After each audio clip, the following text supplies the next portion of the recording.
जैन वाली स्तुति करेंगे, मंगलाचरण। जय ओम जय नमः सबको जय सिद्धेभ्यः, जय श्री ओम नमः सिद्धेभ्यः, जय श्री ओम नमः सिद्धेभ्यः। मंगलम भगवान वीरो, मंगलम गौतमो गणी, मंगलम कुंद कुंदाद्यो जैनधर्मोस्तु मंगलम। सर्वमंगल मांगल्यम सर्व कल्याणकारकम, प्रधानम सर्वधर्माणाम जैनम जयतु शासनम, जैनम जयतु शासनम, जैनम जयतु शासनम।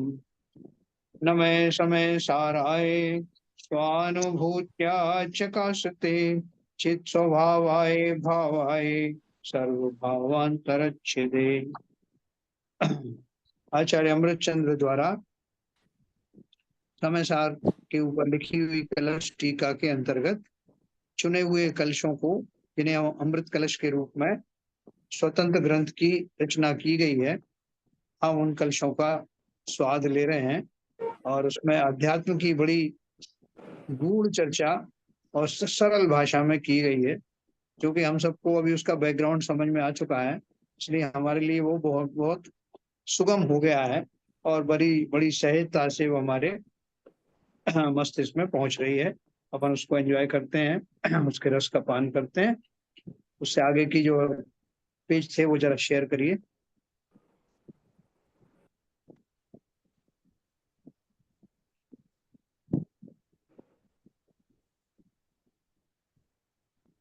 शिलन जी। एक मिनट, मेरा वो पेज नहीं मिल रहा है, मैंने ओपन किया था पेज, जस्ट मिनट।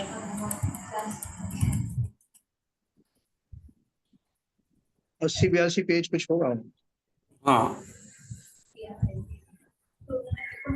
80 पेज पे है क्या? हाँ, 80 ऑनवर्ड्स होगा। अच्छा अच्छा, 80। तो मैं अभी शेयर कर रहा हूँ। हाँ,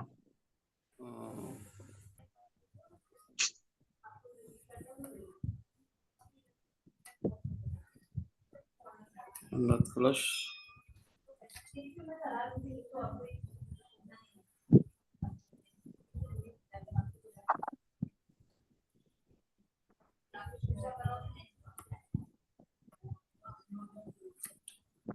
ये वाला पेज था।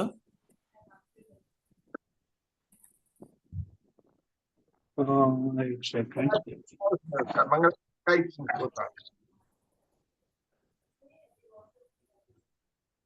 दो नंबर की गाथा के बाद में। हाँ हाँ हाँ हाँ हाँ, बिल्कुल सही। करी करी अनेकांत का ही विषय था, ये सही है। हाँ,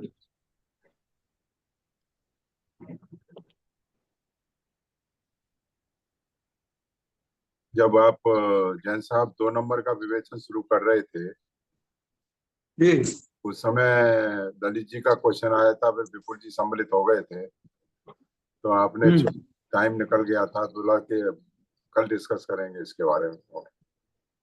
हाँ, तो उनका क्या प्रश्न था? वो वही यही बोल वो उद्गल का था, परमाणु का, एक परमाणु वाले एक स्पेस, उसमें एक स्पेस। आत्मा एक प्रदेश असंख्य प्रदेशी है, आत्मा और उद्गल एक प्रदेशी है, उसके ऊपर विवेचन चल रहा था।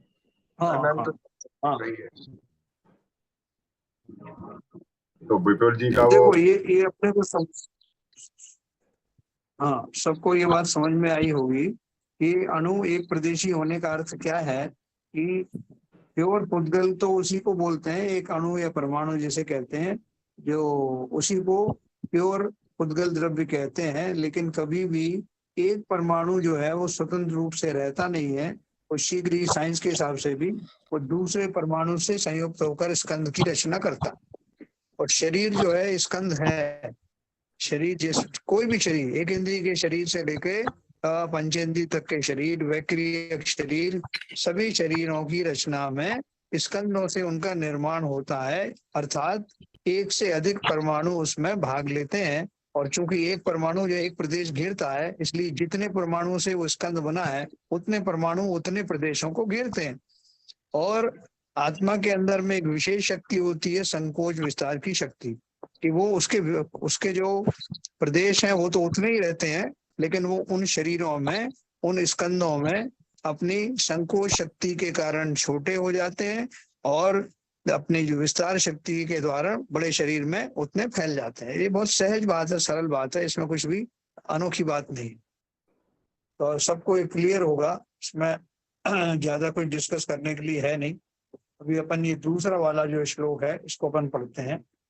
अनंत धर्मण स्तवम पश्यन्ति प्रत्यगात्मनः अनेकांतमयी मूर्ति नित्यमेव प्रकाशताम। पर द्रव्यों से भिन्न अपने स्वरूप के एकत्व में स्थित आत्मा के अनंत धर्मों के रहस्य को प्रकाश करने वाली, और कम कर दें, अनेकांत स्वरूपता ही जिसकी मूर्ति है, ऐसी जिनवाणी सदा काल प्राणी मात्र के हृदय में प्रकाशित हो। भावार्थ है, भगवान जिनेन्द्र की वाणी वस्तु मात्र को अनेक धर्मात्मक प्रतिपादन करती है ना। आत्म तत्व भी अपने स्वरूप अस्तित्व को सदा काल धारण करता है, इसलिए अस्तित्व धर्म अस्थि धर्म रूप है। वह परास्तित्व को कभी स्वीकार नहीं करता, अतः पर का उसमें नास्तित्व भी है। इसी प्रकार आत्म तत्व भी अनेक धर्मात्मक है। इस रहस्य को जिनवाणी प्रकाशित करती है।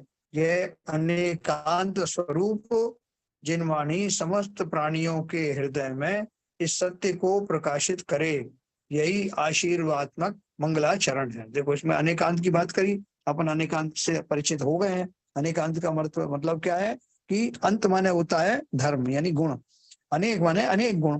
तो सभी वस्तु में अनंत गुण होते हैं, सिर्फ आत्मा में ही नहीं, सभी जितने द्रव्य कहो, पदार्थ कहो, वस्तु कहो, सभी में अनंत धर्म होते हैं। लेकिन उनको कहना जो है, सबको उसका जो कला है वो नहीं आती। उसकी कला क्या है? शाद्वाद के द्वारा अनेकांतात्मक गुणों का, स्वभाव का, वस्तु का वर्णन किया जा सकता है। तो ये तो हाँ बोलिए। एक छोटा सा प्रश्न था कि मैं समय सार में ये वाली गाथा देख रहा था, और मैं उसकी टीका में जो दिखाया गया है, जो विवेचन किया है, और इसकी टीका में दोनों में अंतर क्या है? मतलब आपको श्लोक तो मिल गया ना, समय सार में यही वाला श्लोक होगा ना? श्लोक मिला है, उसका जो वहां विवेचन हुआ है और यहाँ विवेचन हुआ है, हाँ, उन दोनों में बेसिक डिफरेंस क्या है?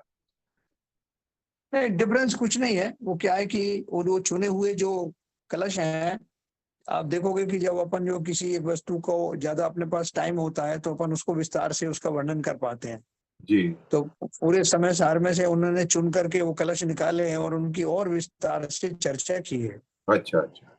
और दूसरी बात क्या है कि जो टीकाकार हैं वो डिफरेंट हैं, हिंदी टीकाकार भी अलग हैं। हाँ। जो संस्कृत के तो वो हैं, अमृतचंद्र ने ही वो टीका लिखे हुए हैं, कलश, अमृत कलश। हाँ, लेकिन हिंदी टीकाकार प्रफुल्ल, क्या नाम उनका, फूलचंद शास्त्री, और कटनी के वो कैलाश चंद शास्त्री जी हैं। तो बहुत प्रसिद्ध विद्वान रहे हैं वहाँ, अपने समय के बहुत प्रसिद्ध विद्वान रहे। ये जो पुस्तक अपन पढ़ रहे हैं, इसकी जो प्रियम्बल है वो बहुत लंबी चौड़ी है, उसमें ये सारी चीजें दी हुई हैं। तो मैंने तो आपको सीधा 80 पेज के आसपास से लिया है, लेकिन आपको इंटरेस्ट हो अगर तो इसमें ये सबके पास लाइन ऑनलाइन है ये, तो इसमें शुरू का वो सारे रहस्य पढ़ सकते हैं, अमृतचंद्राचार्य का परिचय पढ़ सकते हैं, टीकाकारों का परिचय पढ़ सकते हैं, किन परिस्थितियों में लिखा गया है, ये सारी चीजें उसमें आ जाएंगी। तो लेकिन हमारा काम इससे चल जाता है, इसलिए आपने अच्छा प्रश्न किया कि उनमें अंतर क्या है। जो वहीं अपन ने सब पढ़ लिया तो अलग से स्वतंत्र ग्रंथ की रचना क्यों की गई? तो उसके पीछे कारण यही है, और ये अध्यात्म जगत में बहुत प्रसिद्ध हुआ है। मैं भी इससे बहुत पढ़ करके बहुत प्रभावित हुआ। आदि उपांत पूरा पढ़ने को मौका मिले तो आप सबके सहयोग से वो समय मिल गया है, क्योंकि अलग से बैठ करके कोई इतना मोटे ग्रंथ को पढ़ता नहीं। बहुत अच्छा।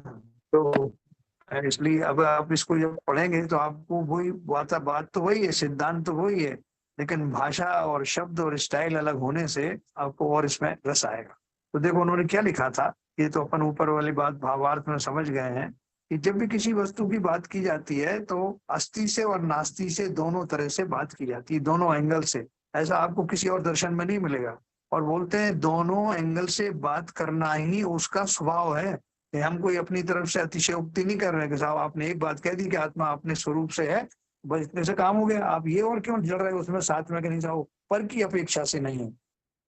इसलिए कि हम डबली इंश्योर होना चाहते हैं कि आत्मा के या किसी भी वस्तु के मूल स्वभाव में, स्वरूप में किसी अन्य वस्तु का किंचित भी दखल नहीं होता, वो प्रविष्टि ही नहीं हो सकती। ये बताने के लिए सभी वस्तुओं के बारे में अस्तित्व और नास्तित्व से दोनों तरह से सिद्ध किया जा सकता है। मैं अपनी अपेक्षा से हूं, पर की अपेक्षा से नहीं। तो ये ऐसा सिद्धांत है जिससे प्रत्येक वस्तु के स्वातंत्र की घोषणा होती है और कोई दूसरी वस्तु उसमें प्रविष्ट करने की सोच भी नहीं सकता। इस बात के लिए उन सब भावों का निराकरण होता। तो यह आशीर्वात्मक मंगलाचरण है। दूसरा प्रश्न है, अनेकांत क्या वस्तु है और जिनवाणी की क्या कोई मूर्ति, अपन वो पढ़ रहे थे ना, वह मूर्ति हृदय में कैसे प्रकाश करती है। जिनवाणी की मूर्ति कौन सी है? अपन तो बोलते थे भाई साहब जो सरस्वती देवी है वही जिनवाणी है। तो बोले कि वो वीणा वादनी कौन है, वीणा बजा रही है और जो हंस की सवारी कर रही है वो कौन है?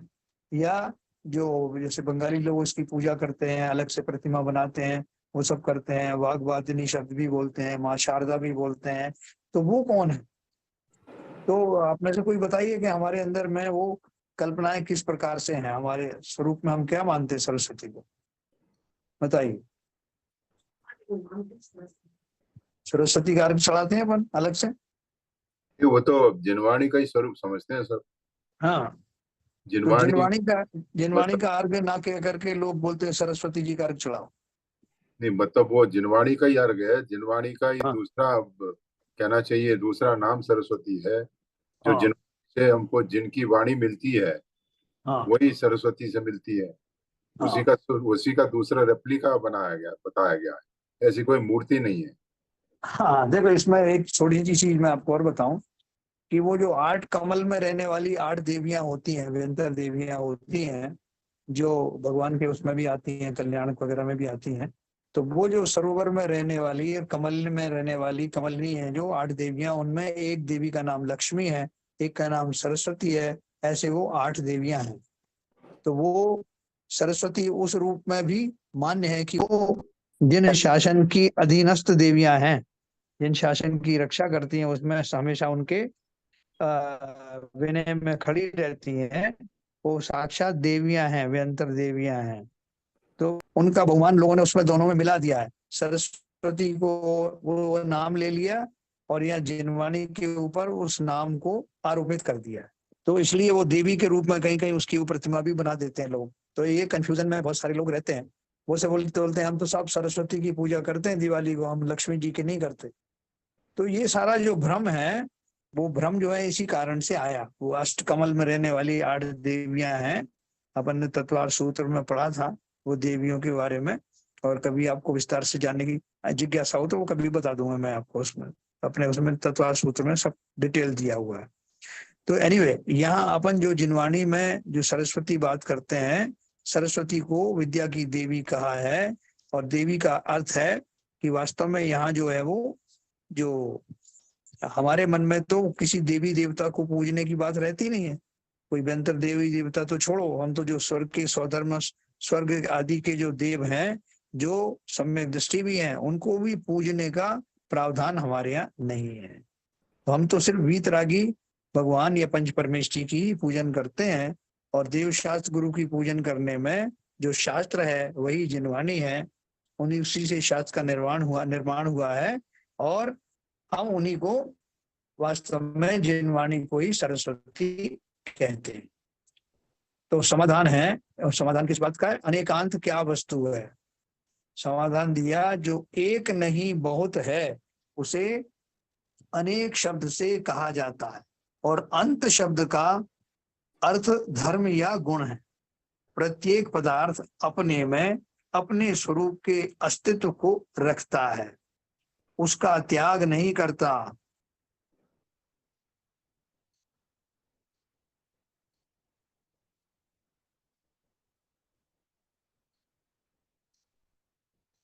साथ उसमें घोड़े के गुणधर्म, तुम्हारा आकार, पीछे प्रकार से आदि नहीं रहते। आवाज चली गई थी सर। अच्छा, फिर से करता हूँ। ओके। हाँ, थोड़ा सा क्या है, ये मोबाइल के ऊपर में जरा नेटवर्क का प्रॉब्लम रहता है। नहीं नहीं, वो ठीक है, तो दैट इज अंडरस्टूड। बोले यदि स्वरूपता भी पदार्थ में हो और पररूपता भी हो तो उसको स्वरूपता नहीं टिक सकती। जैसे हाथी अपने गुणधर्म, आकार, प्रकार के अस्तित्व को रखता है, उसका त्याग नहीं करता, अतः वह हाथी है। साथ ही साथ उसमें घोड़े के गुणधर्म, आकार, प्रकार आदि नहीं रहते, इससे उसमें घोड़ापने का अभाव अर्थात नास्तित्व है। यदि हाथी है तो वह घोड़ा नहीं है, यदि उसमें घोड़ापना आ जाए तो वह हाथी नहीं रहेगा, है ना। इसलिए अपन अस्थि और नास्ति से दोनों चीज बोलते हैं। तो उन्होंने दो तीन बात बता दी। एक तो ये बताया अनेकांत का अर्थ क्या है, दूसरा बताया कि अस्थि और नास्ति से कथन करके हम ये बात सिद्ध करते हैं कि कोई भी वस्तु हो, चैतन्य हो अचेतन हो, वो अपने अपेक्षा से है और पर अपेक्षा से नहीं है। लकड़ी लोहा नहीं है, लोहा लकड़ी नहीं है, लोहा लोहा है। लोहा अपने में अपने गुणधर्मों को समेटे हुए लोहापने को सुशोभित हो रहा है, लकड़ी अपने गुणों के हिसाब से हो रही है। तो जैसे अपन कहते हैं कि ये एप्पल और ऑरेंज जब गिनोगे तो अलग अलग गिनना पड़ेगा, एप्पल ऑरेंज नहीं है, ऑरेंज एप्पल नहीं। ठीक इसी प्रकार से ऐसे सभी वस्तुओं की स्वतंत्र कल्पना करके सभी प्रकार के विवादों से हम मुक्त हो सकते हैं। दूसरा क्या कहा उन्होंने, इसी प्रकार जीव में जीव का गुणधर्म है, वह उसका अस्तित्व है, और पुद्गल आदि द्रव्यों तथा उनके गुणधर्मों का अस्तित्व उसमें नहीं है, अतः पर का नास्तित्व है। फलतः जीव अनेक धर्म वाला है। नहीं, कल को कोई आपको बोल दे कि साहब ऐसा है कि वो इन लोगों में जैसे बहुत सारे दर्शन में ऐसी कल्पना है ना कि साहब वो गणेश जी को जो है वो हाथी की सूंड लगा दी गई है और वो हाथी भी हैं और वो किंचित वो मनुष्य भी हैं, या अर्धनारीश्वर किसी को बता दिया है कि आधा नारी का शरीर है, आधा उसका है। तो ये सारी जो है भ्रांतियां जो है वो ऐसे ही किसी कथानक में रोचकता प्रदान करने के लिए इस तरह की कल्पनाएं कर ली जाती है, लेकिन वास्तव में कोई भी वस्तु अपने पूर्ण स्वभाव के अतिरिक्त और किसी का समावेश नहीं हो कर सकती, उसको वो समावेश हो नहीं सकता। तो ये हो गया। इसी प्रकार जीव में जीव का गुणधर्म है, तो जीव हमारा कभी किसी और पौद्गलिक चीज को उसमें घुसा नहीं सकता। ये अटूट श्रद्धा में रखना अपना। जीव अनादि से अनंत काल तक अपने द्रव्य रूप का त्याग नहीं करता, अर्थात वह अजीव कभी भी नहीं होता, चेतन कभी नहीं होता, सदा काल अपने अस्तित्व में रहता है, अतः वह नित्य है। परिणमन स्वभावी वही जीव संसार में कर्म निमित्त से नर नारकादि रूप पर्यायों में सदा उलटता पुलटता है। अपन ने उसमें देखा ना, उन्होंने बोला कि वो जो विशल्या थी, जो दूसरे दर्शन में जो रामायण है उसमें बताते ना, वो अहिल्या जो थी वो, उसको कोई शाप दे करके उसको शिला बना दिया, और फिर रामचंद्र जी उधर से निकले तो उन्होंने उसमें एक लात लगाई तो वो नारी बन गई, है ना। इस तरह की बहुत सारी कथानक कहानियां होती हैं जो प्रचलित हैं, और अपन उन सब के बीच में रहते हैं, विभिन्न दर्शनों के बीच में, तो हमको भी ऐसी भ्रांतियां हो जाती हैं।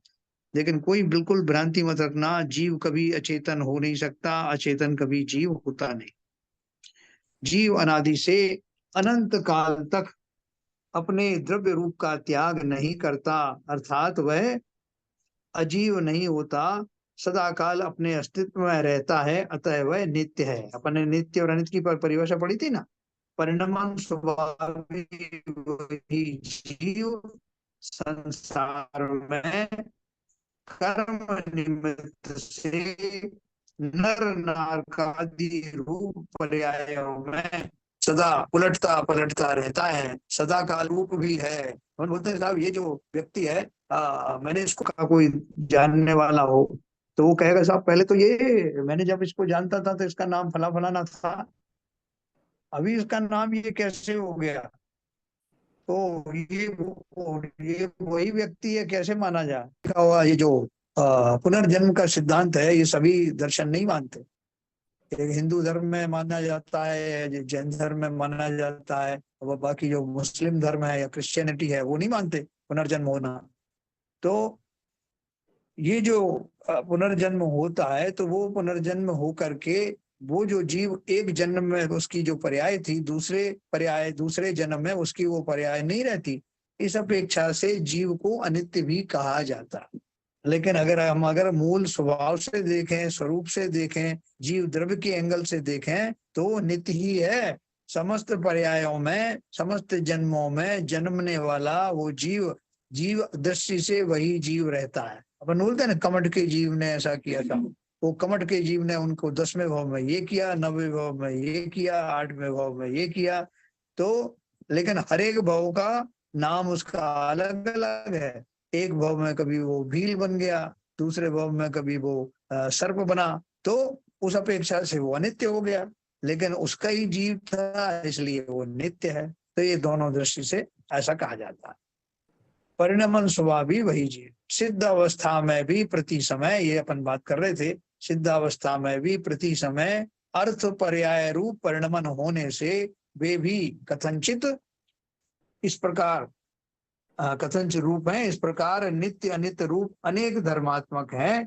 इसी प्रकार आत्मद्रव्य एक है, अखंड है। देखो ये अपन कल सिद्धों के बारे में बात कर रहे थे ना, मैं आपको और खुलासा कर दूं कि सिद्धों की पर्याय अपेक्षा से हर एक द्रव्य और अपन आत्मा की बात करें तो जीव द्रव्य भी अपनी नित्य बदलती हुई पर्यायों की अपेक्षा से अनित्य है, लेकिन अपने ध्रुव स्वभाव के कारण से नित्य है।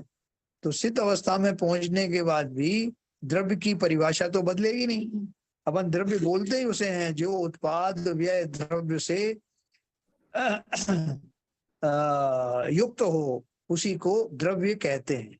और जीव भी एक द्रव्य है, इसलिए उसमें उत्पाद व्यय द्रव्य होगा ही होगा, और समस्त अवस्थाओं में होगा। संसारी अवस्थाओं में भी होगा, सिद्ध अवस्था में भी होगा। तो सिद्ध अवस्था में वो कैसे घटित होता है, नित्यता कैसे घटित होती है, अर्थात वहां उसकी पर्याय बदलती हैं क्या, ये अपन ने कल पढ़ जाना था कि वो जो सूक्ष्म पर्याय होती हैं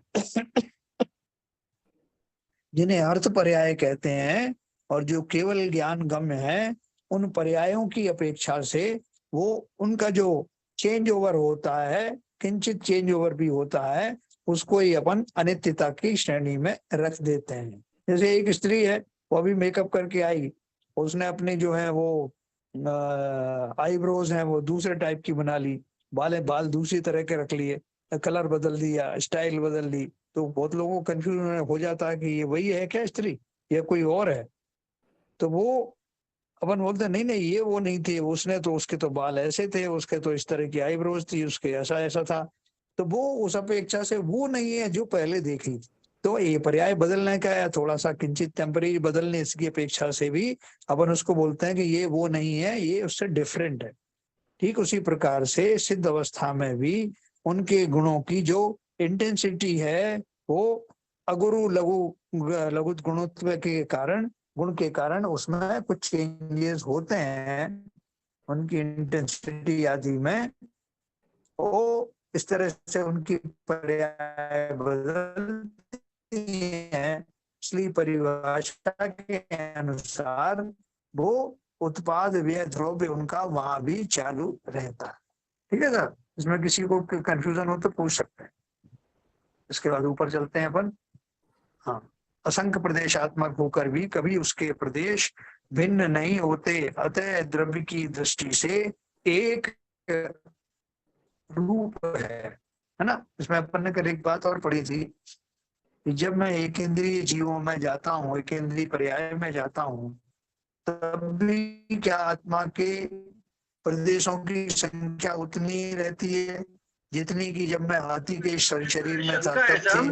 तो अपन ने इसका समाधान किया कि प्रदेशों की संख्या कम ज्यादा नहीं होती, वो फिक्स रहती है, खाली अपनी संकोच विकास। हाँ शंका है, जैसे हमने शुरू में जब ये बोलिए। नित्य निधि कॉन्सेप्ट बताया था या जैसा मैंने समझा था, तो समय ये था कि हम पर्याय जीव की पर्याय जो है हाँ इस तरह बदलती, जो ये अलग अलग पर्याय में मनुष्य में के रूप में या हाँ प्रिंस के रूप में अलग अलग रूप में ये अवतरित आता है, मतलब तो, और हाँ जबकि आत्मा वही आत्मा नित्य है, वही रहती है। जी तो अभी लेकिन आप फर्दर जो और सूक्ष्मता से जो आप बता रहे हैं, उसमें ये है कि आप हाँ बता रहे हैं कि गुणों का भी जो परिवर्तन हो रहा है, तो उसको लेकर भी हाँ अनित्य बात कह रहे हैं आप, है कि ये सिद्ध है। हाँ वहाँ पे हाँ शरीर पर्याय केवल शुद्ध आत्मा है वहाँ पे। तो दो हाँ रूप जो उनका परिवर्तन हो रहा है, तो उस एंगल से आप उनको अनित्य बता रहे हैं। जी। तो शुरू तक बिल्कुल जो आपकी बात कॉन्सेप्ट मैं हम लोग समझ गया। समझे थे वो ये था शरीर के रूप में, पर्याय आत्मा जो है हाँ अलग हाँ अलग शरीर में जन्म लेती है, तो इसलिए अनित्य है। और हाँ वैसे बहुत बढ़िया एक आपने जैसी नहीं थी प्रश्न इसलिए। किया। प्रश्न मैं आपका प्रश्न समझ गया, बहुत बढ़िया प्रश्न है आपका। देखो बात ये है कि जहां मोटे एग्जाम्पल देने से समझ में आ जाएगा, मोटे एग्जाम्पल दिया जाता है, ठीक है ना। अभी मैं उसको दूसरी तरह से बोल सकता हूँ कि संसारी अवस्था में भी उसी जीव के गुणों में अगुरु लघु गुण के कारण से उसके जो गुण हैं, ज्ञान आदि जो गुण है, उनमें भी बदलाव होता है। जैसे सिद्ध पर्याय में होता है ना, वैसा संसारी अवस्था में भी होता है आत्मा के अंदर। लेकिन अभी मैंने उसको मोटी एग्जांपल दे दिया बार बार की, पर्यायों की अपेक्षा से दे दिया, शरीर बदल जाता है। लेकिन साथ साथ आत्म द्रव्य का, एक्चुअल में तो आपने सही उठाया प्रश्न, ये जो बदलाव है ये तो पुद्गल द्रव्य का है, आत्मा का थोड़ी बदलाव है ना। जब जैसे सिद्ध अवस्था में मैं जो बदलाव कह रहा हूँ, वैसा ही बदलाव क्या संसारी अवस्था में होता है? तो उत्तर है कि हाँ होता है। लेकिन फिर आपने शरीर के माध्यम से क्यों दिया? आप तो शरीर का बोल रहे हैं कि छोटा शरीर हो गया, बड़ा शरीर हो गया, ये पर्याय बदलनी इसके हिसाब से अनित्य है। तो वो इसलिए दिया क्योंकि वो आसानी से समझ में आ जाता है। लेकिन वास्तव में अगर देखा जाए तो जिस बदलाव की बात मैंने सिद्ध अवस्था में कही, वही वही बदलाव आत्म द्रव्य में संसारी अवस्था में भी होते हैं। पुद्गल में ठीक भी है, तो परिवर्तन उसको होता है। समझाने के लिए, एम्फेसाइज करने के लिए आप बिल्कुल देह में तो होता ही है, मैंने देह को ही पुद्गल मीन करके पुद्गल में बता भी तो, दिया आपको। पुद्गल को भी अपन लेकिन नित्य वास्तव में वो बोलेंगे। तो पुद्गल के, पुद्गल तो हम पुद्गल को नित्य भी, नहीं बोलते ना, पुद्गल में ही परिवर्तन होने लगा था। हाँ पुद्गल को भी बोलेंगे ना, नित्य बिल्कुल बोलेंगे उसको भी। पुद्गल को कैसे बोलेंगे मैं आपको बताता हूँ कि पुद्गल के जो स्कंद बनते हैं वो बदल बदल के बनते हैं। यही परमाणु आज दूसरे पुद्गल में है, खड़ा हुआ है, तीसरे पुद्गल में जाकर तीसरे स्कंद में कुछ और बन जाता है वो, तो उसका जुड़ाव कुछ और हो जाता है, उसका स्वरूप किसी और के साथ में नाम लिखा जाता है, और वहां जाके कुछ और काम करता है। वही परमाणु मेरा जब नाक के ऊपर आता है, वहां दूसरे परमाणुओं से मिलकर के वो नाक का काम करता है, तो इस अपेक्षा से उसका बदलाव होता है। लेकिन परमाणु अपनी एंटिटी नहीं खोता, वो वैसे ही उसके गुण से गुण धर्म बने रहते हैं। तो इसलिए पुद्गल पर भी लागू होता है। जब मैं आपको अर्थ और व्यंजन पर्याय बताऊंगा अलाप पद्धति में, पता नहीं पहले पढ़ा था कि नहीं, तो उसमें मैं आपको पुद्गल की पर्यायों का अलग से बताऊंगा स्वरूप, और जीव का अलग से बताऊंगा। लेकिन आपने प्रश्न बहुत बढ़िया पूछा कि मैं वास्तव में बता तो आपको रहा हूँ पौद्गलिक बदलाव का, कि शरीर छोटा हो गया, बड़ा हो गया, आड़ा हो गया, सर्प बन गया, हाथी बन गया, ये तो बात शरीर की जो है चेंजेस हैं। आत्मा में क्या चेंजेस हुए? तो आत्मा का जो बदलाव है होते नहीं, इसलिए वहां पर वो सूक्ष्मता को बताना ही पड़ा। यहाँ मैंने वो स्थूल रूप से बताकर काम चला लिया, मतलब शास्त्रों में इसी प्रकार से दिया गया। ठीक है, आपकी जिज्ञासा शांत हुई? जी जी है, बोलो ललित जी। ये बदल जी जी, नहीं बिल्कुल सही है। बदलाव जो है संसारी आत्मा के भी तक पहुंच गया, बहुत हो गया। ये अनेकांत आत्मा का केवल आत्मा में ही नहीं है, देखो आगे लिखा है जो आपने पूछा, किंतु छहों द्रव्यों में अस्तित्व नास्तित्व नित्य अनित्यत्व अनेकानेकत्वादि अनेक धर्म रूप से पाई जाती है। आत्मा की अध्यात्म शास्त्र होने से यहाँ आत्मा की अनेकांतात्मकता की चर्चा की गई है। देखो इसलिए उसमें ज्यादातर मसाला जो है किसके लिए कहा गया है, जीव द्रव्य की बात कही गई है कि जो कुछ भी घटित हो रहा है वो पुद्गल पर भी घटित होता है, बाकी सब द्रव्यों में घटित होता है, लेकिन यहाँ हम विशेष रूप से आत्मा की बात कर रहे हैं क्योंकि हम अध्यात्म शास्त्र पढ़ रहे हैं। जैन मत से भिन्न मतावलंबी पदार्थ को अनेकांतात्मक न मानकर कोई उन्हें अस्थि रूप कहते हैं, कोई नास्ति रूप कहते हैं, वैसा प्रतिपादन किया है। सॉरी, तो कोई उसे क्षणिक अनित्य रूप मानते हैं। जैसे मैंने बताया आपको, बौद्ध धर्म में, बौद्ध दर्शन में हर एक को अनित्य मानते हैं, कुछ भी स्थायी नहीं है, बोलते संसार में कुछ भी स्थायी नहीं है, चाहे आत्मा हो, चाहे परमात्मा हो, चाहे शरीर हो, चाहे और कुछ हो, सभी अनित्य है। और सांख्यमती मानते हैं कि संसार में जो आत्मा है वो आत्मा कैसी है, वो परमानेंट है, मतलब उसमें कोई चेंजेस होते ही नहीं, तो वो पर्याय जन्य चेंजेस को मानते नहीं। तो उनका जो है वो विरोध करते हुए कहा गया है कि अगर उसमें कोई भी चेंजेस नहीं होंगे, कोई परिवर्तन नहीं होंगे, कोई पर्याय नहीं बदलेंगी, तो वो पदार्थ जड़ हो जाएगा, उसमें परिणामता समाप्त हो जाएगी, उसकी लिक्विडिटी समाप्त हो जाएगी। इसलिए सांख्यमती और बौद्ध मतियों के खिलाफ अपना जैन दर्शन कैसा है, अनेकांतवादी सिद्धांत को मानता है, किसी अपेक्षा से नित्य है, किसी अपेक्षा से अनित्य। जिनेंद्र सर्वज्ञ ने पदार्थों को अपने केवल ज्ञान द्वारा प्रत्यक्ष रूप से अनेक धर्मात्मक पाया है, अतः जैसा पदार्थ का स्वरूप है वैसा प्रतिपादन किया है।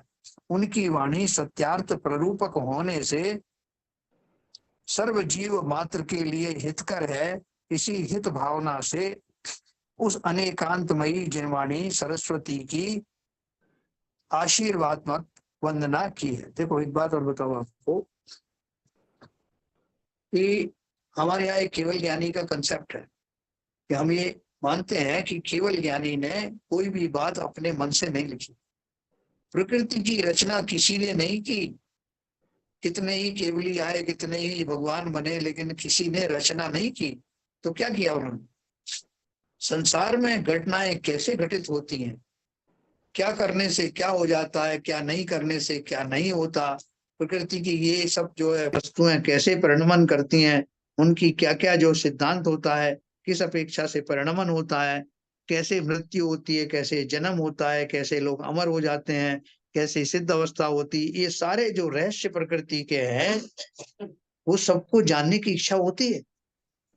कैसा क्यों हो रहा है, इतना संसार में जो है इतने संकट क्यों बढ़ते जा रहे हैं, ये 6 कालों का परिवर्तन क्यों होता है, पंचम काल में दुख क्यों शुरू हो जाते हैं, अष्टम छठे काल में प्रलय के बाद प्रलय क्यों होती है, फिर पहले काल ऐसा क्यों होता है, उनको वो सजा क्यों देते हैं, ये सारी चीजें जो है कर्म सिद्धांत आदि क्यों हैं, ये किसी जिनेंद्र देव ने बनाए नहीं, लेकिन उन्होंने उस अवस्था को प्राप्त किया ये जान करके कि संसार में व्यवस्थाएं क्या हैं, संसार से निकलना और संसार की समस्त व्यवस्थाओं का ज्ञान करने के लिए क्या किया जाए, उस प्रक्रिया को जानकर उन्होंने केवल ज्ञान प्राप्त किया और केवल ज्ञान प्राप्त करके वास्तव में उस रहस्य को जान लिया।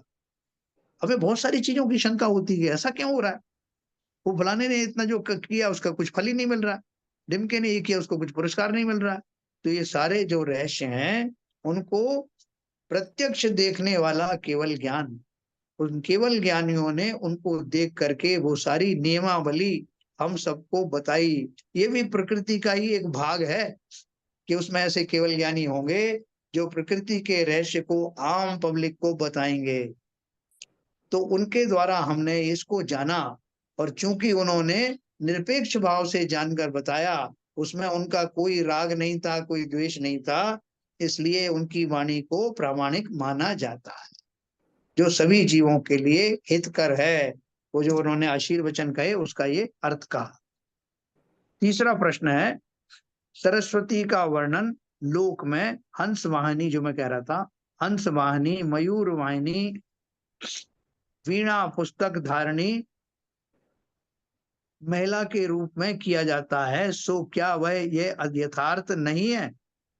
उत्तर दिया, जिनवाणी कोई मूर्तिमान देवी या मानवी महिला नहीं है। वक्ता अपने ज्ञान का दान वाणी के माध्यम से करता है। वस्तुतः यह कथन भी व्यवहार का है। कौन सा कथन? ज्ञान का दान देना। कैसे दे रहे हैं दान? आचार्यों ने अपनी वाणी से हमको देशना दी और वो ज्ञान दान दिया, तो वास्तव में वो दान दिया क्या? बोल रहे हैं ये व्यवहार से कहा जाता है। यथार्थ में ज्ञान का दान हो ही नहीं सकता, अन्यथा दाता ज्ञान रहित तो हो जाएगा। कि मेरे पास 1 करोड़ रुपए हैं, मैंने 50 लाख रुपए आपको दे दिए, तो 50 लाख ही तो बचे ना। ऐसा अगर मैं दान देता रहूंगा तो मेरा ज्ञान समाप्त ही हो जाएगा। ज्ञानी अपने ज्ञान तत्व को श्रोता को शब्द के माध्यम से समझाता है और श्रोता उसके निमित्त से अपने ज्ञान को स्वपुरुषार्थ से विकसित करता है। वाणी शब्द शास्त्र की दृष्टि से स्त्रीलिंग है। मैंने उनकी वाणी सुनी, नहीं सुनी मैंने जिनवाणी, अतः समो शरण में आया, ऐसा है ना कुछ है। तो वाणी जो शब्द, कैसे बहुत सारे शब्द पुल्लिंग होते हैं, वो तो स्त्रीलिंग होते हैं, तो वाणी शब्द क्या है? स्त्रीलिंग है। अतः कवि जनों ने उसे स्त्री का रूपक दे दिया है। वह स्त्री नहीं है। रूपक को यथार्थ मान लेना साहित्य की पद्धति की अनभिज्ञता है। हैं? देखो अभी भाषा की, अभी अपन बोलते हैं भारत माता की जय, तो भारत माता कौन है? तो अपन ने जब माता बोल दिया तो स्त्रीलिंग हो गया, तो हम उसी हिसाब से शब्द बोलते हैं भारत माता की जय। अगर वो भारत पिता होता तो बोलते भारत पिता की जय। तो सब पर पिता के एंगल से सब लिखते उसको। तो जिस तरह के शब्दों से हम उस वस्तु को की अभिव्यक्ति करते हैं, उस रूप से उसको स्त्रीलिंग या पुल्लिंग मान लिया जाता है। तो इसलिए उसको वाग्वादिनी, हंसवादिनी और ये सब जो है उसमें कल्पनाएं की हुई हैं। तो अतः वाणी भवन वासनिया, देखो जो दूसरी बात मैंने कही थी वो भी इसमें आएगी। कवि जनों ने स्त्री का रूपक दे दिया है, वह स्त्री नहीं है। रूपक को यथार्थ मान लेना भाषा साहित्य की पद्धति की अनभिज्ञता। अतः वाणी रूप शब्दात्मक है, वह वाणी प्रकाशक रूप रहो, ऐसा मंगल वचन कहा। भवन वासनी देवियों में, देखो जो मैंने आपसे बात कही थी, भवन वासनी देवियों में किन्हीं के नाम बुद्धि, लक्ष्मी, सरस्वती पाए जाते हैं तथा उनकी मूर्तियां भी पाई जाती हैं, पर यहाँ उनकी वंदना नहीं है। वो 8 देवियों की मैं बात कर रहा था ना, बुद्धि, लक्ष्मी, सरस्वती और भी बहुत सारे नाम। न वे ज्ञान का दान देते हैं। ज्ञान तो आत्मगुण है, वह संसारी जीवों में ज्ञानावरण के क्षयोपशम से तथा अरहंत में उसके क्षय से प्रकट होता है ना। अरहंत में क्षय से क्यों प्रकट होता है? कि उनके जो गुण जो होते हैं वो कैसे होते हैं? उनको क्षयिक सम्यक दर्शन होता है, उनके सारे जो कर्म क्षय को प्राप्त होते हैं, जो 4 घातीय कर्म। तो इस तरह से ज्ञान के बारे में उन्होंने सब क्लियर किया कि यो जिनवाणी को पुल्लिंग रूप में ना कह के स्त्रीलिंग में, चूंकि शब्द इस तरह का है इसलिए उसको स्त्रीलिंग बोल दिया। फिर उसकी कल्पना किससे कर ली? भवनवासी जो 8 देवियां हैं, कल्प जो कमलों में रहती हैं, उनसे उसको कनेक्शन करके उनको मान लिया गया कि यही वो है। ऐसी बहुत सारी जो कल्पनाएं कर ली जाती हैं, लेकिन जो ज्ञानी है वो सब बात को समझते हैं और तदनुसार ही अपना आचरण करते हैं। फिर एक प्रश्न उठा कि लोक में यह पद्धति है कि बड़े, ना ये हाँ वैष्णव पद्धति में भी कुछ देवियों की वो मूर्तियां बनाई गई हैं। हाँ क्योंकि वैष्णव और जैन मत जो है, जैन धर्म जो है साथ साथ घुला मिला है, इसलिए उनका उनका प्रतिरूप बना करके हमने भी उन्हीं को उसी तरीके से मान लिया है। बिल्कुल और सही कोई कह बात रहे हो, नहीं। बिल्कुल सही कह रहे हो। देखो एक दूसरे दर्शन, हम सब बीच में रह रहे हैं ना, संसार में रह रहे हैं, तो जो जो दर्शन है उन दूसरों, एक दर्शन से दूसरे दर्शन में कुछ किंचित छाप पड़ती है, कुछ डाइल्यूशन होता है। हमने सबसे पहले मूर्ति पूजा शुरू की, ऐसा बताया जाता है, बाद में मूर्तियां दूसरे धर्मों ने भी अपना ली। उसी तरह से उनके यहाँ जो जैसे वो आर्य समाज के उसमें जो हवन और यज्ञ बड़े पैमाने पे होते हैं, उसमें से कुछ हमने भी अपना ली। और जैसा आपने कहा कि बाकी चीजें भी जो है उनसे हमने ले ली, हमसे उन्होंने ले ली, इस तरह का डाइल्यूशन भी चलता रहता है। ठीक है। तो उसको जो अभी भली भली प्रकार से जो समझ पाएंगे, मेरे ख्याल से ये जो बात आई है सरस्वती की, इतना खुल करके आप लोगों ने पहले कहीं कम ही सुनी होगी। तो लोक में ये पद्धति है, देखो एक सवाल, एक और बहुत बढ़िया बात, लोक में ये पद्धति है कि बड़े पुरुष छोटों को आशीर्वाद देते हैं। यहाँ पर जिनवाणी को आशीर्वात्मक वचन कैसे कहे, अपन बोलते हैं श्री वृषभो न स्वस्ति, श्री अजितानाथ श्रेष्ठ, उनको हम स्वस्ति कहते हैं, उनका मंगल हो। अरे आप भगवान को मंगल का आशीर्वाद देने वाले आप कौन? लेकिन हम देते, उनका भला हो। तो वो उसका अर्थ बता रहे हैं कि वो आशीर्वचन तो बड़े छोटों को देते हैं, हम उनको कैसे दे रहे हैं आशीर्वचन? तो उसके लिए उन्होंने लिखा। एक मेरा क्वेश्चन था यहाँ पर।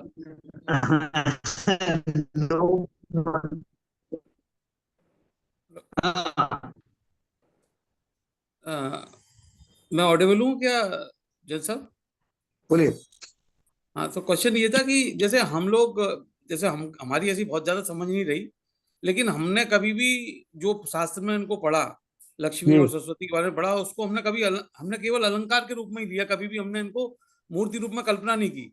तो ऐसा हम, ऐसा पर्टिकुलर हमको क्यों ऐसा हमेशा ऐसा अलंकार के रूप में ही लगा? जैसे कभी किसी ने ऐसा समझाया नहीं, ना हमने कोई शास्त्र पढ़ा, लेकिन हमने कभी भी उनको अलंकार के रूप में माना, कभी उनको ऐसा माना नहीं कि ये हमारी वास्तव में मूर्तियां हैं और वास्तव में ये देवियां हैं और इनकी पूजा करनी चाहिए।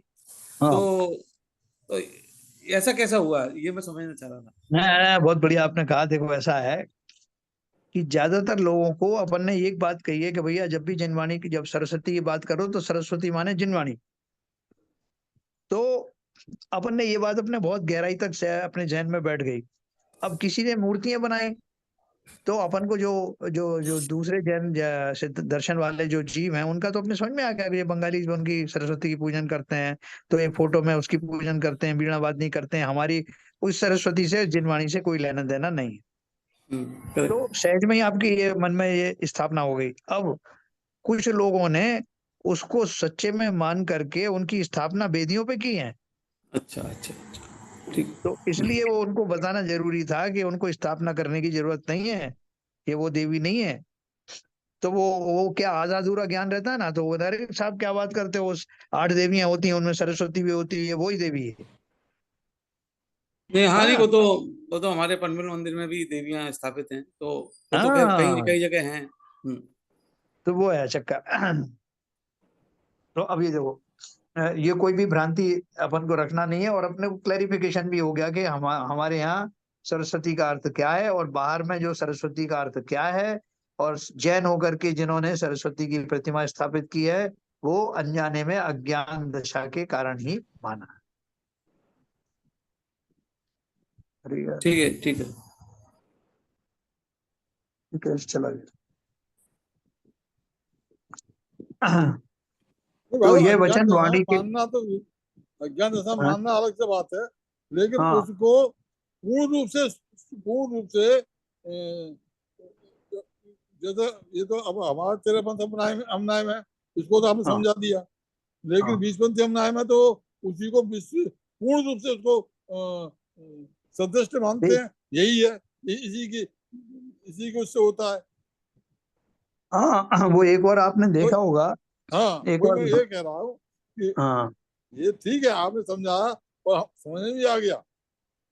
और लेकिन हमारे जैनियों में ही ऐसे भी है।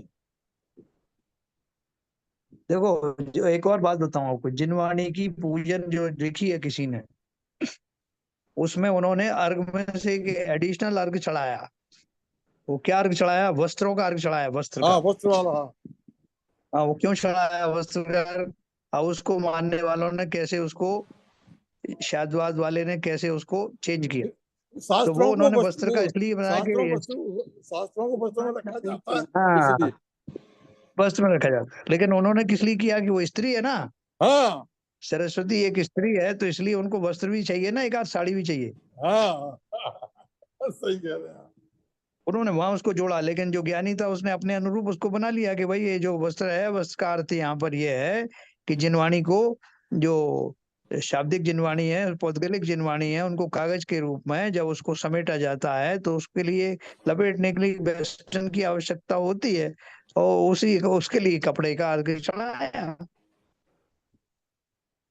तो वास्तव में क्या है, लोग उसके, हमें तो जरा सी छूट दे दो, हम तुरंत रागी बनने को तैयार बैठे रहते।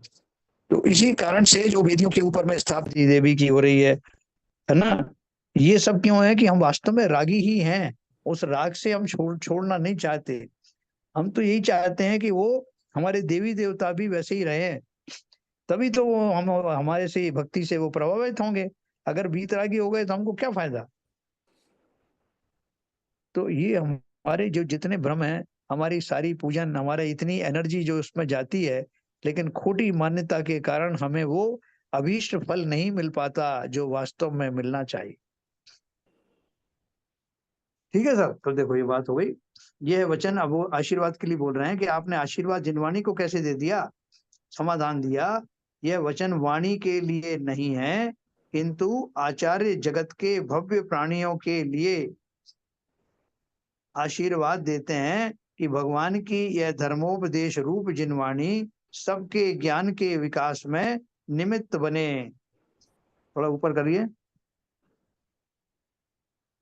निमित्त कारण रूप बने, अर्थात इस अनेकांत स्वरूप प्रतिपादक वाणी के द्वारा जगत के जीवों का कल्याण हो, ऐसा वचन ही मंगल रूप है? तो वास्तव में तो वो जो श्री श्री वृषभो न स्वस्ति वगैरह जो बोलते हैं, उसका अर्थ ये है कि उनके लिए कल्याणमय हो। भले ही उसका शब्द का अर्थ ऐसा लगता है कि हम उनको आशीर्वाद दे रहे हैं, लेकिन आपने एक बात देखी होगी, एक भिखारी है, जब आप उसको भिक्षा देते हो तो वो क्या बोलता है? साहब आपकी जय हो, है, आपकी जय हो, आशीर्वाद दे रहा, आपको बहुत फल फूल है, आपकी घर गृहस्थी में चार चांद लगे, आपको इसके बदले में लाख रुपए मिले, ऐसा वो आपको दुआएं देता है ना, हम उसको दुआओं के रूप में जानते हैं, लेकिन वो आशीर्वाद ही तो है ना। तो आप नहीं कहते कि तू छोटा होकर मुझे आशीर्वाद कैसे दे सकता है? आशीर्वाद तो बड़े छोटों को देते हैं। तो ऐसी बात नहीं है, हमारी जो भावना उससे जुड़ी होती है, हम उससे इतने ज्यादा जो है कृतज्ञ हो जाते हैं कि कृतज्ञता स्वरूप हम कहते हैं आपका भला हो, आपको बहुत धन्यवाद हो कि आपने मुझे यहाँ तक पहुंचाया। ये उस अपेक्षा से आशीर्वाद है। ठीक है सर। अब प्रश्न है, भगवान की वाणी शब्दात्मक होने से जड़ रूप है, अतः ना तो वह ज्ञान को ज्ञानी से भिन्न कर श्रोताओं में ज्ञान भर सकती है, और ना श्रोता अन्य ज्ञानी के ज्ञान से ज्ञानी बन सकता है। तब वचन में ज्ञान प्रकाशक पना कैसे संभव है? और जो बात संभव नहीं है, वैसा मिथ्या असंभव आशीर्वाद आचार्य क्यों देते हैं? यशोधर मुनिराज ने रानी चेलना और राजा सैनिक को आशीर्वाद दिया, धर्म वृद्धि हो, तुम्हारा कल्याण हो, तुम्हें सम्यक दर्शन की प्राप्ति हो। तो बोल रहे हैं कि क्या किसी के ऐसा बोलने से, शब्दों के आदान प्रदान से कभी कोई ज्ञानी हुआ है क्या? किसी का भला हुआ है क्या? आप कहते हो सब महाराज ने आशीर्वाद दे दिया, फलाने ने आशीर्वाद दे दिया, तो ऐसे अगर होने लगा तो फिर तो हो ही चुका, फिर तो खुद को भी कुछ करने की जरूरत नहीं। तो आशीर्वाद फलित होता है क्या? या किसी की बद्दुआएं फलित होती है क्या? तो उसका उत्तर दिया, क्या उत्तर दिया? यह सत्य है कि वाणी जड़ रूप है, जड़ रूप वाणी में ज्ञान रूपता नहीं है। भगवान केवली ज्ञान स्वरूप हैं, उनकी विशुद्ध आत्मा में जड़ रूप वाणी का कोई अस्तित्व नहीं है।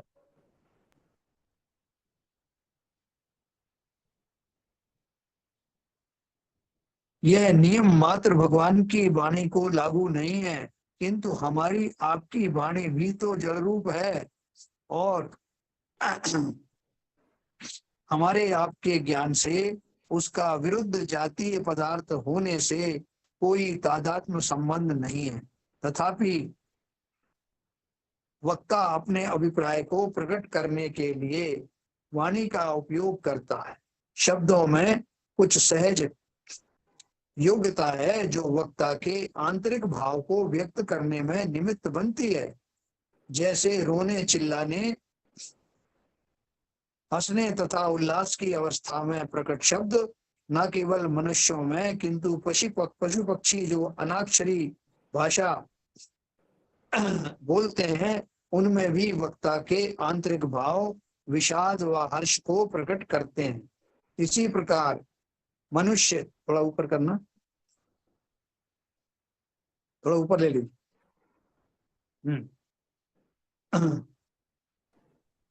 मनुष्य बोलते हैं उनमें भी वक्ता के आंतरिक भाव, विषाद व हर्ष के को प्रकट करते हैं। इसी प्रकार मनुष्य प्राणी भाषा रूप सांकेतिक अक्षरों से भी संकेत ग्रहण कर अभिप्राय को जान लेता है।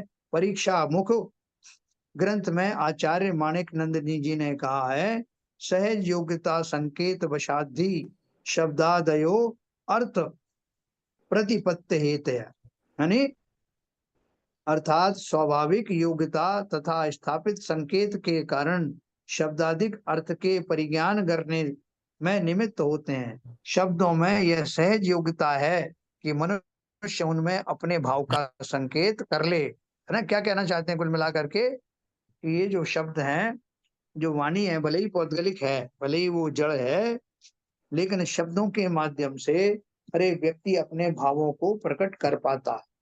शब्दों का माध्यम लेकर के वो करता है। उन्हीं शब्दों से गालियां बनती हैं, उन्हीं शब्दों से आशीर्वाद बनते हैं, उन्हीं से देशनाएं बनती हैं। तो वाणी ने वास्तव में कुछ नहीं किया, लेकिन वाणी के माध्यम से वक्ता के भावों का ट्रांसमिशन हुआ। वक्ता के भाव एक जगह से दूसरी जगह पहुंचे। दूसरी बात, जो शब्दों का जो उच्चारण आदि होता है, उन शब्दों के उच्चारण से जो वाइब्रेशन क्रिएट होते हैं, वो वाइब्रेशन कहीं ना कहीं हमारे भावों में बदलाव में निमित्त भी होते। निमित्त संबंध है, कारण नहीं होते, डायरेक्ट क्रिया नहीं करते।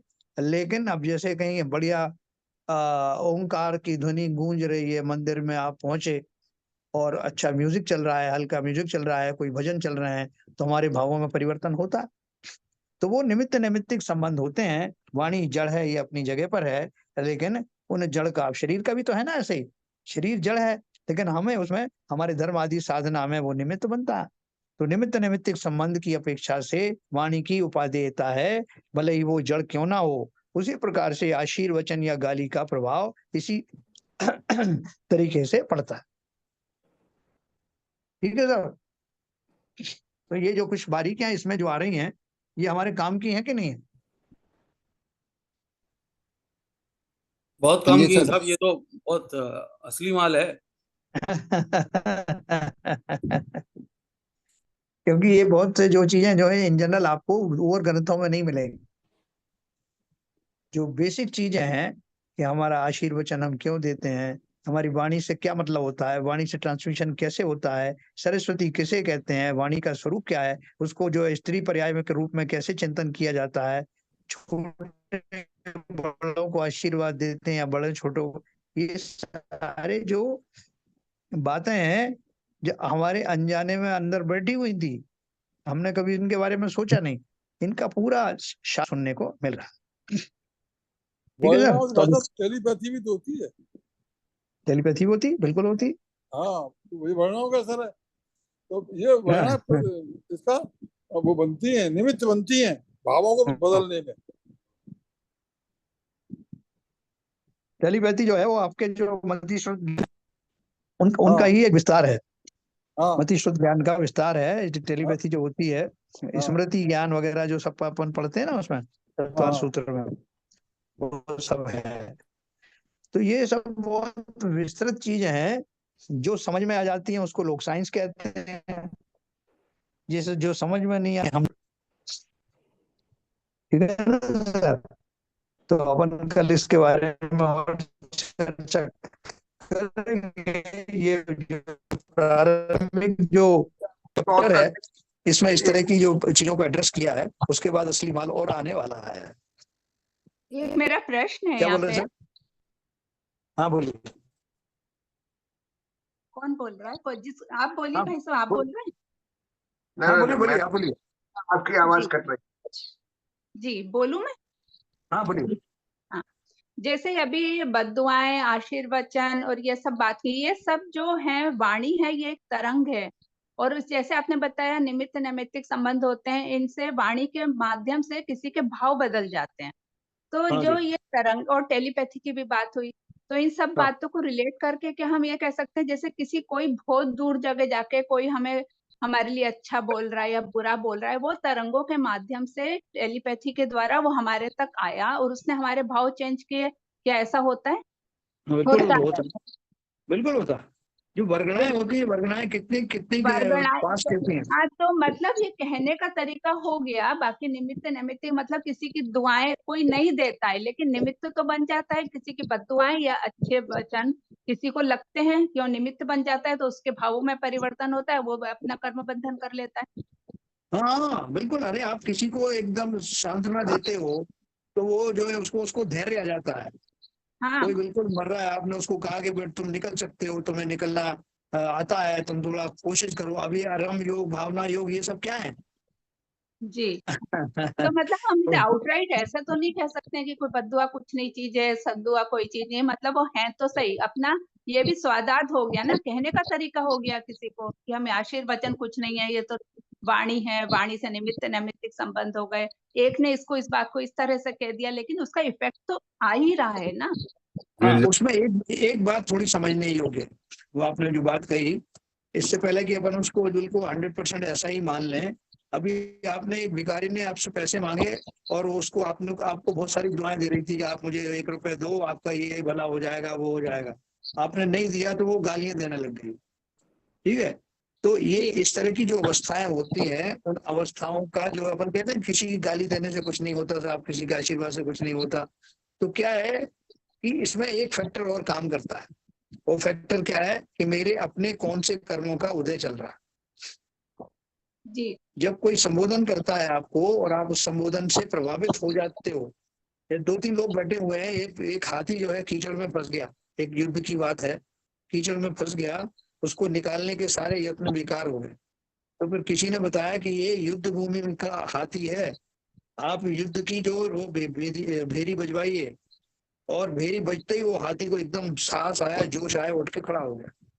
जी ठीक है? तो वास्तव जी में तो उसकी जो बुद्धि थी, उसने उस बुद्धि का ही सहारा लिया, निमित्त बना वो म्यूजिक। जी लेकिन वही म्यूजिक आप किसी घोड़े को सुना दो, जनरल आदमी को सुना दो, तो उसके ऊपर असर पड़ेगा क्या?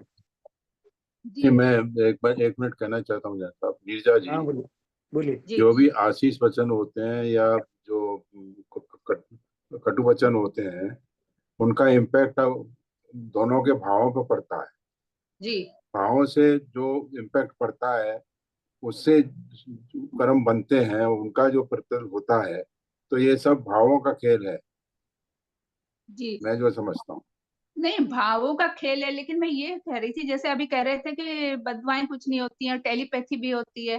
तो ये सब चीजें जो हम शब्द हैं या लाइट है, ये सब क्या है? केवल तरंगे ही तो हैं, और तरंगे एक जगह से दूसरी जगह पे जाती हैं। तो जहां पर जिसने बोला निमित्त वो बन रहा होगा, लेकिन दूसरी जगह तक आती हैं वो। जब बिल्कुल आती आती है है। तो फिर भावों में तो जहां परिवर्तन तक होता है, भाई साहब, जहां परिवर्तन तक मैं होता है तो समझता हूँ, उसका एक सेकंड इफेक्ट होता है।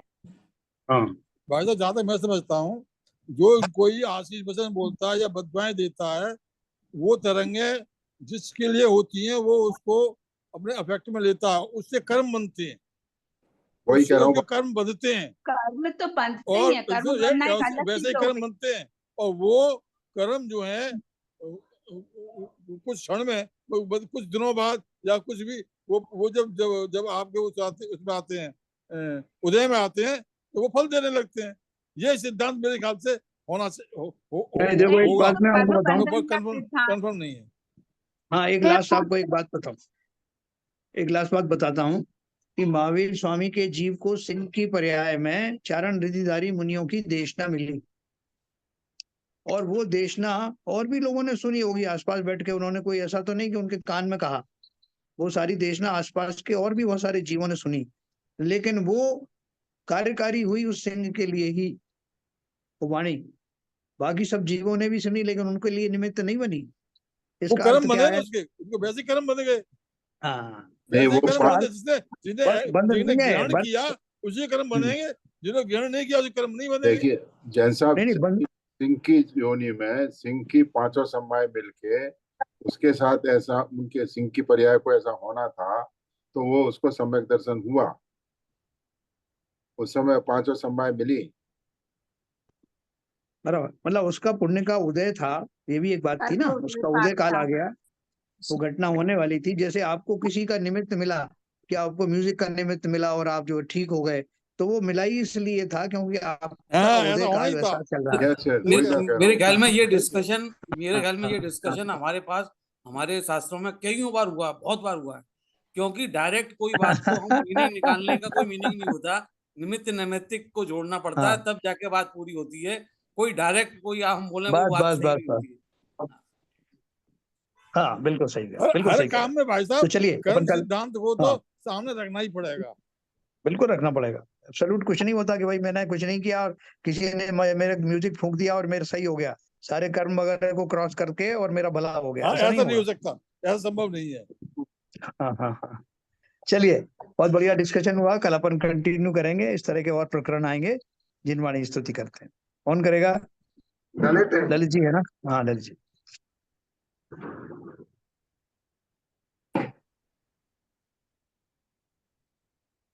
ज्ञान के प्रकाश में को अपर भास में को भानु सी बखानी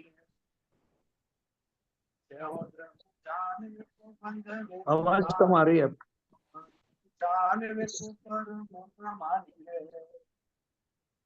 अनुभव बताए में को जीव के जताए में को सताए में को भव्य और आनी है जहाँ तहाँ तार में को पार के उतार में को सुख तार में को यही जिनवाणी है हे जिनवाणी भारती तो है जो पूजन रहन तो तेरी शरण गए सो पावे सुख चैन या वाणी के ज्ञान से सूझे लोकालो जो वाणी मस्तक धरो सदा देते हैं दो सदा देते हैं दो। बड़ी माता की जय। जय।